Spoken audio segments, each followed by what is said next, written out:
Jak se máš, Štěpánko? Dobře. Počkej. Kamera, střih, my natáčíme slečnu Štěpánku Sommerovou, celebritu, herečku a zpěvačku v soukromí. Slečno Štěpánko, jak se máte? Prosím, mluvte do mikrofonu. No, dobře.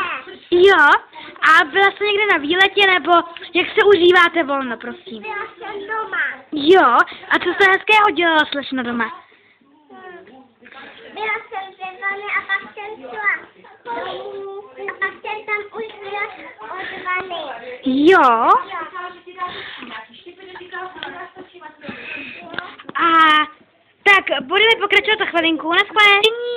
Zpěvák Matěj Holejš. Pane Matěji, jak se máte? No to je náš mikrofon. Jo a prosím, no to je mikrofon, pane, no. Hezky povídejte do mikrofonu, halo, pane. Tak a slečna Sommerová, a jak se vám líbilo koupání ve vaně? Líbí se vám koupání?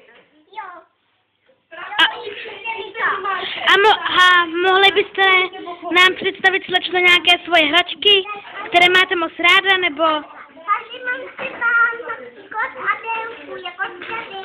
Jo, to je moc hezký. A váš manžel tady teď něco rozsypal. Nevadí vám to? Ne? Máte ho ráda? I přesto, když vám rozsypal spoustu věcí?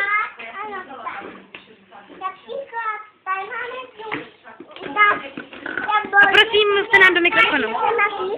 Ne, děkujeme.